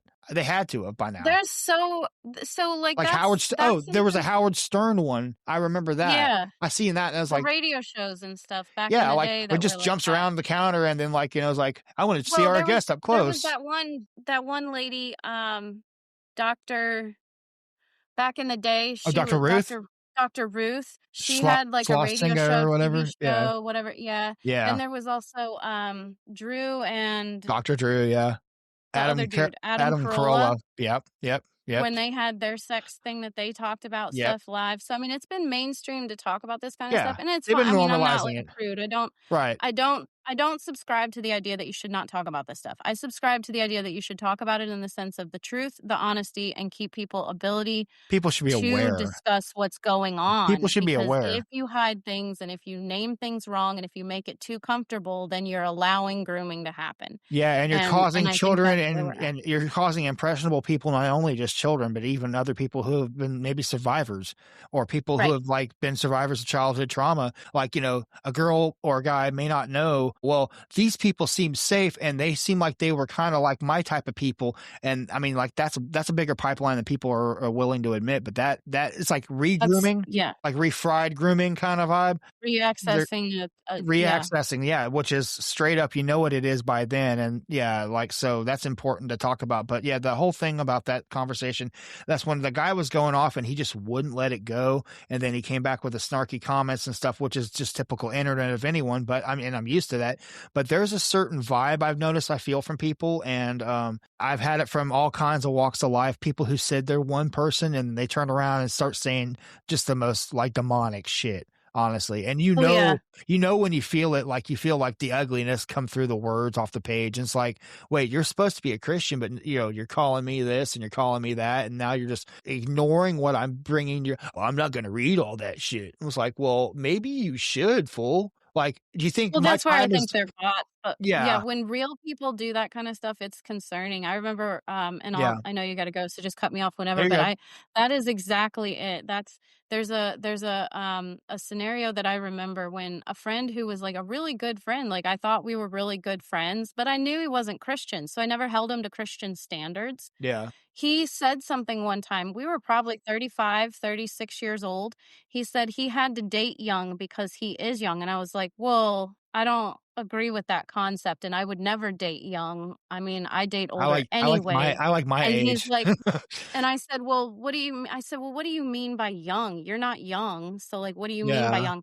And he goes, "Well, I mean, as long as they're of age." And I said, "So you're thinking you would date an 18-year-old?" And I was disgusted when he said that. And then he's like, "Well, I mean, as long as they're, cognizant and stuff." And I'm like, "I'm sorry, what?" And I think I got him to actually say that 16 years old, the same age as his child was, would not be a problem for him. I cut the friendship. Like, I was like, I You can't. got a name? I told him, as I don't agree with this. I don't think that's cool. I cut the friendship. And there's still no understanding that that's a problem because he just feels like he has so much energy. He has to have somebody that keeps up with him. You got a name? No, You got some deets? I got names, I got deets, I got I wanna other talk to you about that. traces I found later where there might be some, like, pedophile situations in the family line, the brother probably, the other situations, the family. So I'm like, "This is a systemic situation that happens, and it's a grooming pathway, and if nobody says anything, then it just keeps happening, and it's just, 'Oh, so and so's uncle likes so and so young ones.' No, no, no, no, no, no, no. Hate that. No, no, we I have hate to say that. something. You have to stop Yeah. something. You can't put up with that." For one, and I know you probably share the sentiment. I, for one, would know that is total crock of shit, and that's just enabling it, and that's all it's for. And it's really just to keep a conspiracy of silence, which no one should be silent about this stuff, even if it's not like detrimental to them. Oh, I don't have a problem with it. People need to be understanding and aware of the patterns because maybe I don't have a problem with my abuse. Maybe you have more than enough problems with your abuse, and if my story helps you understand something you forgot or had blocked out of your head, then I'm doing the right thing by telling my story to someone, Right, right? right. Regardless of Yeah, if it benefits me, because if it benefits me, then what, oh, cool. I feel really good about myself today. I'm going to go buy a Happy Meal. No, bullshit. right. I'm more worried about other people because other people are Are still living. like my kid. Yeah, My own son. I don't want my son to be trafficked or groomed or anything like that. I don't want him exposed to anything sexually, right, which I can't right, control that because I don't right. have a consistent But you can parental control what you situation. talk to him about so he's aware when we And were not aware. And I absolutely, if I knew there was a chance that what is right and is protective of him is being exploited in some way, then my story, I mean, I haven't really kind of told him my whole story because he wouldn't really kind of understand so much, but, Yeah, if it would benefit him, yeah, I absolutely would. And, that's the thing is that people got to be aware that, we're all stewards of each other. And if you can't show empathy towards one human being, then you don't have no business with the kid. You don't have no business precisely. you don't have no business trying to get in any relationships with people. You don't have no business trying to date people that barely legal and shit. I don't care. Correct, Yeah, yeah. You don't have correct. because even if you were in that situation, you have to have a certain level of maturity about you to even be able to understand how that works out. Because I'm sorry, but people who are way younger than a certain age group, like outside of a 10-year window, are hard to live with, hard to talk to, hard to be around. You They're really are. different, and They are that's different supposed to be that people. way. Yeah, like goes with like and works better with like. And so when you're in a certain range, you can get away with a little bit of it, because there's variance in everybody. But I can't just, my conscience won't let me just give a pass to people doing shit like that, and just the patterns repeating and no, it makes, I mean, like, well, No. I was joking. I don't really want to know the guy's name or anything like that, but if it was some kind of situation, I was a person I was 3 or 4 or 5 years ago, I would have been like, "No, straight up, give me an address right now. I'll get some gas in my car and I'll be over there. You know, I'll take Yeah, you. I'm not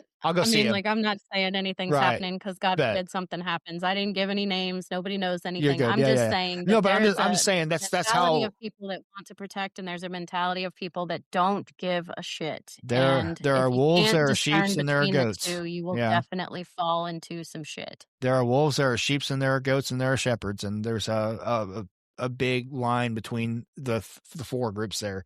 Yeah, But yeah, man, that's yeah. just when that whole thing about the school thing. It's just like, I mean, I work in education. Like, you can't tell me what I've seen this shit since day one. Like, on paper, this is the policy. This is allowable. This is not allowable. I have seen how people skirt around it in my own school district that I've worked for. Yeah. Uh, Well, they're pretty staunch about it because it relates to unless there's a corrupt board somewhere. well, It it's gonna relates to be, their yeah. insurance, it relates to their liability, they can get sued by parents. I mean, Yeah, there's a and lot they're of about to. danger. They're the one in question, San Diego, they're about to, I have a feeling, but, 'cause I looked it up and I actually put a syllabus of the staff directory for that school district, so you'll know exactly if you go through that, just go through the names, look for anyone who's in charge of, school usage. Probably going to be under facilities or facility directors, any of those, but it's going to be a staff person on that. And they didn't know because they do run a third party that aggregates the Yeah, approval I saw you process. said that, like, Facilitron or something like that. Yeah, Facilitron Inc. So if they're just letting it go to the AI, which is another bad thing. How far are we going to let AI have all our decisions when it comes to like inappropriate things for kids? Because one day it's filming a softcore suggestive porno thing in a gym. Then the next one, "Oh, it's just a game, no, Schmo." no, it's just a snuff movie. This isn't for American audiences. This is for Chinese or North Korean audiences. It's Right. no American, You don't care about those audiences, No it's fine American, for them. no American kids are being killed on this tarp in this gym somewhere. And trust me, Monday will be fine, right? And then Yeah. it always, because everything accelerates. We let people have a cookie back Yeah. 1970, and then 1980 we let them have different cookies, and then 1990s we let them have different cookies, and so on and so forth until now. We wish we had never fed them anything. Then give a mouse a cookie. I think JB Conley said that in that debate. You Yeah, give he a mouse a totally did. cookie and they do Yep. this thing. Yep. That's a very good point, and you It's have it. to stop grooming when it starts. You have Yeah, to and stop it when it starts. why being aware of the patterns and being aware of the situations and where it falls, and really understanding the scope of it and understanding the kind of battle that we're actually in for what grooming is designed to do. Because it's not like if it was if it's just a dopamine hit, which is what that is. It's a very deviant dopamine hit, but that's not the real reason for it. It's for the deviance, and the deviance is the problem. Right. It So, pulls a wall down, a barrier down, it moves a vulnerability and somewhere, then it and opens a then portal door it of opens a portal, something. and then it stacks up until we don't need 1 portal, we need 10 portals. We don't need 10 portals, we need 1,000 portals in every school and in every state, you know? Uh, Yeah. yeah, Well, it's then the it same way with the and I'm not trying to open up a debate here because one way no, or you're another, good. but I don't think that grooming is good, and I think that the No. drag queen situation Yep. at children, focused at children. It's one thing you do what you do, where you do it, and people pay for it. It is what it is. I mean, I'm What not a am I to fan of say it at about all, that? but yeah. It's another thing to say, "I'm gonna do this around children, and you have to be okay with it, or you are the problem." And how do we not see that as grooming in the public? And now it's being, pushed as grooming is fine because it's their lifestyle.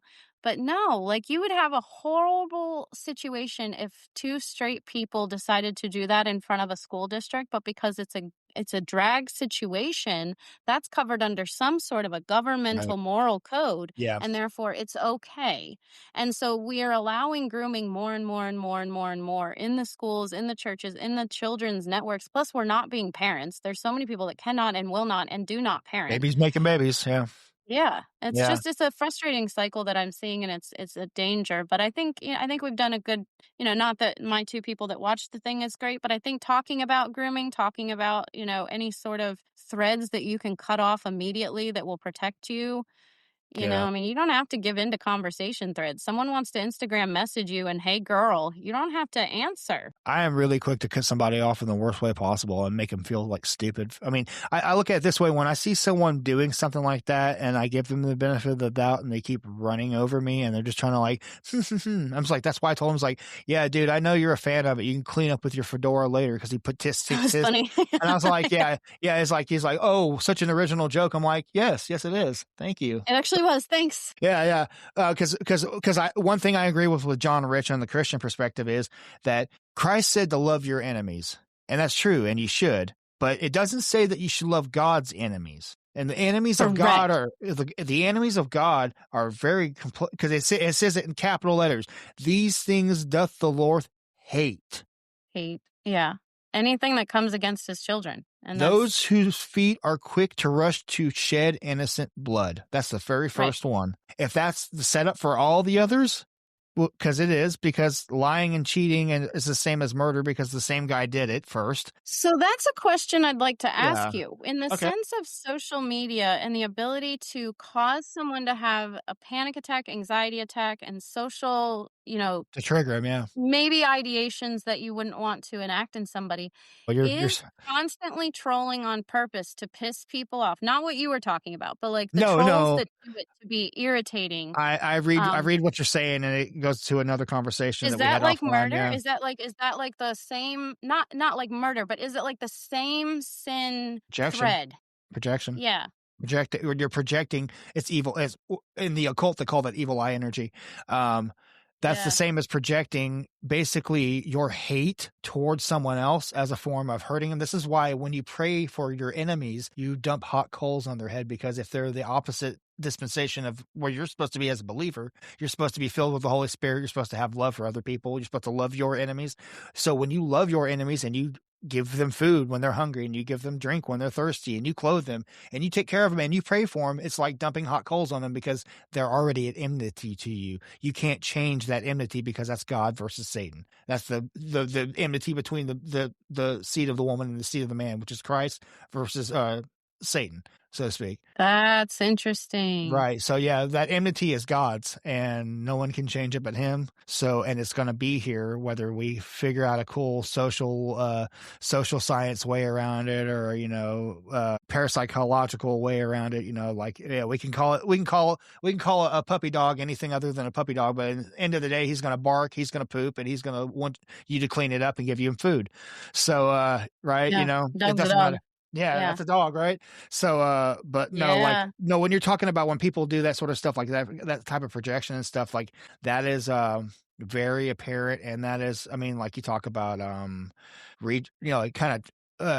reinstigating trauma, or that sort of thing. That happens a lot more than people realize. And what's worse is that we actually have a symbiotic kind of weird setup where people are encouraged to reach out for that, to look for that. I'm the algorithm pushes it. Where's the T? Where's the T? I want to find out the T on this one. And then you're looking for a fight. You're already confrontational, and now you got demons fighting demons at that point, because that's really what it kind of comes down to. Because you're supposed to be at peace, be able to reason with people. These are common conceptions of being, if you're not religious, just being a mentally balanced person. And if you are religious, these are hallmarks of the Holy Spirit and of being a believer and being centered within Christ and having being of a sound mind. This is the same thing as the demoniac of Gerasene. Whenever Christ sends all the demons out of him into the pigs, then he's sitting there with Jesus in his right mind. Yeah. So, I mean, mind of Christ is a big deal. Discernment. Well, yeah, I mean, just that right there, for me, that was one of the big things that kind of brought me on to the whole line of research that I am, where I've realized that mental illness, and also to a degree, I look at mental illness as, especially as it perpetuates and gets worse, they can be blessings or curses. Some people with mental illnesses, they show you the light of humanity with who they are. It's like so beautiful people, I've seen people with Down syndrome, some of the most beautiful human beings to ever walk the face of the earth, and they have the biggest heart and they love everyone. The same type of person could have psychopathy straight out the gate, straight out the womb, and be like they're trying to kill cats at 3 years old and light things on fire at 4, and they're never going to be any better. Supposedly, that's the way science has it. I think there is a spiritual aspect to that. I honestly do, because we can tell, because we know trauma induces material changes in the brain of an embryo around the gestational ages between 3 months to 6 months. Usually within that 3-month window is when the baby's brain's being formed, and it adjusts how the frontal lobe is actually made, how it's crafted by the level of cortisol in the mother's blood that follows through the placental line. So they can tell by how bad mom's feeling. They know, oh, that's a bad feeling. I don't want to feel that. That's going to hurt me. I have to protect myself. Some people say, isn't that amazing that humans do that? I don't believe humans only do that. I believe that we're formed in the womb by our creator, but that is a blanket. That is a shield. Same thing with ADHD, same thing with, I don't say Tourette's. I think Tourette's might be demonic because that's pretty messed up. It's interesting when but ADHD is definitely, they say ADHD is a superpower. Oh, well, autism is your superpower. I can see where it's like, it protects people. And one of the interesting things from their own specific trauma that happened to them. It's just a problem to me that we have that many people that were traumatized by something, that there's that much going on. Well, that goes on to you could talk about the whole 9/11 syndrome for that. Like, how many people were traumatized by watching 3,000 Americans get killed on broad TV in the middle of the morning, Like, how traumatic was that for the world? Now, take other things and let's exponentiate that from one idea to another, to another, to another, to another. Let's do it by groupthink. Let's do it by you're this race. Well, every time that somebody tells you that you're wrong for this thing because you're this people, that means they're those people and they want to put you in an oven, right? So they already have that, right? Well, they do it to you because they think you're stupid, because they want you to go back and work on a plantation. So of course they're going to take what's right from you because y'all is Kangs. Okay. Same thing with white people. Well, you're the ideology in the beginning. Yeah. It's to twist the ideology. That's that lie. It's that Genesis 3 lie but ye can be as gods. So be egoic and be, more about yourself and advancing yourself, and to hell with other people because you're the leader, not them. You already have, that's the pride. You give them that pride. And when you do that in tribalism, it's even worse with that, because I see where all these things open more pathways up for abuse. The abuse is the problem. We know the abuse is the problem. And that's their goal. It's just the how. So to perpetuate the abuse and get away with it. Oh, well, you can make a law against it. Cool, because you don't know that it works the same way over here. This other thing that's exactly the same thing. The energy goes to the same place. The law.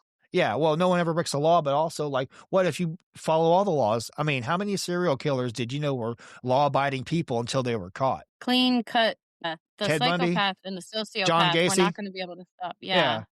Albert Fish. Oh, he's just a weird old man, as he's like sticking pins in his butthole, right? Like, I don't even want to get started. Ted Bundy too. I mean, he was so charming, and was that him? Well, yeah, he was. Might have been Ted Kaczynski. Kaczynski wasn't a serial killer. He just mailed bombs to people. It was Kaczynski, the Oklahoma bomber? No, the Unabomber. Okay, so it is Ted Bundy then. Yeah. Yeah, Ted Bundy was like, and funny enough that he worked for a Republican campaign early in his career of living, and in his 20s he was a congressional representative for a campaign, and he was he found out his mother or his aunt was really his mother, or his grandma was really his, he had a messed up family dynamic. He's also from one of those generational Freemason families, the Bundy line, the Bundy Astor line. The Bundy, that's what So I mean, he had so much resentment. Charming sociopath that you would never imagine. The face. And funny thing of it is that at the end of his life, like literally the day before he went to the electric chair in Florida, he had a special interview with a Christian pastor who made a series of videos about these, where he basically blamed his entire problem of why he killed women specifically on extreme pornography. that it kept getting more extreme, and he wanted it more extreme. And eventually it wasn't good enough, because when he was a kid, he would look at a Penthouse or something, or then he would find old detective magazines that had like true Mhm. crime stories in them, and they would have boobs in them. And he's like, oh my God. And then he would connect the Well, two. yeah, it's like a Right. demonic mind virus. Once you see it, you want more of it, and As now you a need more child, and more. but as a child, which is not unlike when you go through any of the stories of any of the other prominent serial killers, even the lesser known ones, but even like someone like Jeffrey Dahmer. Jeffrey Dahmer, same thing, showed it in his age, and they're like, oh well, this shows that there's a problem in their brain. No, this is a problem in their upbringing. Because Was everyone's created. right. Yeah. Because if you look at somebody else, here's somebody who's a great version of a serial killer that no one's ever known. He was one of the first spree killers in 1970 was Joseph Callinger, who was Mhm. the shoemaker killer. Yeah. He was schizophrenic. Right. Well, it's schizophrenia. Even up until his death, they had an interview with Geraldo Rivera, and he's like, "So, what made you think it was okay to kill people?" He goes, "When I'm under hallucination, yes, I do." And he's like, "So, what did you think?" He goes, he was going to kill his own son, supposedly, or he killed his own son. He goes, "Why did you kill your son?" He goes, "He was to be a sacrifice. I was supposed to murder 3 million people on the planet Earth. And then I had to do it to him to see if I could take the life of one of my own. After killing 3 million people on the planet Earth, I was supposed to take my own life and become God." And it's like, and So like that was his delusion, and they blamed it on schizophrenia, but he was literally told he had to kill one of his own sons, and he was Jewish, by the way. He was not did he have Orthodox. military ties where he could have had one of those bio implants that talked to him before it was common knowledge like it is today? No, but he was from an abusive family. He got lots of head injuries, So that's an interesting discussion because kind of like Charles Whitman. yeah, what are they called? BCIs or something? The bio something implants. I can't remember the other term. Yeah. Well, there's But they also V2K, voice to skull technology is another one like that. yeah, Yeah, but yeah, I now know the what you're talking voice about. to skull is done with just something that we're eating it in our food and it's going inside and there's Well, like now all it's these just little nanobots now now. it's just in the airwaves because it's all sound waves, and Right. it's all like Yeah, but ultra I low think frequency. Yeah. before voice to skull, like those types of scenarios, I wonder if serial killers of certain sorts were being pushed. I This is an interesting discussion No, topic. but I would say, like, yeah, the Joseph Callinger thing, when I looked into him, because I remember, I played a bunch of death metal bands, so like I was a fan of the band Mhm. Devourment. Devourment would sample his Geraldo interview just because it sounded brutal, and like dun dun It dun dun does. dun dun dun Yeah. dun. And then like it would just be like that sort of stuff. And so I looked him up and I started reading his story, and I'm like, okay, so he was hearing God in his head. It was a voices from God type situation. And then he gives him like the Abraham thing where he has to kill one of his own sons, and then he's going to kill 3 million people, which is like, how are you going to do that in Philadelphia, homie? And then he was a shoe salesman. He was Al Bundy, literally. Yep, yep, Yeah. yep. And then they get him in there and he's like, so that's under hallucination. And he goes, yes. And he just and they're like, start talking. He goes, so would you kill me if you were out, if you got out today, what would you do? He goes, I'd probably go back to doing the same thing I was doing before. He's like, what's Oh, that? He's like, try to kill all the people on the planet Earth. And he's like, would you kill me? And he's like sitting there doing like this. And he's like, Lord. yeah, like That's he's demonic. he's gonna kill Geraldo. Like if he gets close Yeah. enough to Geraldo, Like he a would kill him. predator, like the Cain and Abel, Satan Exactly. smelling. You got it. You Yeah. got it. And when That he was saying theory that, is interesting. and then he even stabbed a guy because he was in a psychiatric unit of the prison he was sentenced to, and he even Wow. stabbed and killed a guy like a month before that interview. He stabbed him in the throat with a fucking toothbrush or a straight razor, or slit his throat or something like that. And he's like, well, you know what? Just not to be rude, Joseph, but I hope you never get out. He goes, I hope I never out either. Like, so when you know what you're doing is wrong, so how much of a delusion is that, right?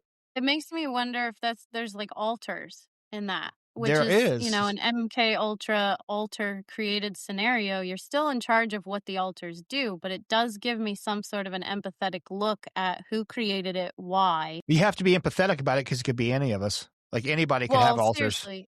Yeah. Yeah. You never know. And most of us, I would imagine that most of us after a certain age, like maybe the certain 80s or maybe 90s, probably do, given all of the traumas, all of the things, all of the food situations, the different, mass disasters we've been through. Totally. all of that is just an alternate self with disassociation, not to mention any traumas people have gone through Well, in then their own life. we also project our disassociation into our pop culture, which is where we get stories from. It's where I identify with that character in that movie. I identify with this woman in this movie. I identify with this singer. I identify with this. We're basically patterning after each other because we're trying to have a place for these altars to go, I think, in a lot of ways. There's some of it's imagination, but I mean, I have an old school thing I could talk about imagination for a while too, about how that actually works when you know it's yours and when you know it's not yours. That's that whole, the thing about like, what was it? The rappers had that, like, Nicki Minaj had a character. She was Roman Zolansky. And then who was it? Britney like was one. Yeah. That's the weirdest one is like, oh, wow, you heard that and you identified with that creep. Why? Of all the people you could pick to be. But I mean, like, P. Diddy even had that thing going on, which, by the way, I don't trust anyone with the last name Combs. That's a Tourette's. Yeah, correct. There's a video of it, and it's all like it's like subtitled when the dude's saying it. It's a total hilarious thing because he doesn't really have Tourette's, but if you didn't know anybody, you'd think he did. This funny guy, this guy Danny. But no, man, like that sort of stuff. Yeah, there's so many rabbit holes we could go on further, but like, this has been really awesome to get to talk to you and get a long form a whole lot thing. of good thought. Yeah, and there's a lot of stuff for you to like go back and dig into if you want. Yeah, I've got research till next time. I'll see you in a month, right? Oh, no. Yeah, I know. I'll let you know. I'll put my notes together and have you check them for me. No problem. But no, it's been cool. I do appreciate it though. Oh, no problem. It's nice to get together and talk. Totally. And like if you have any questions about any stuff, hit me up.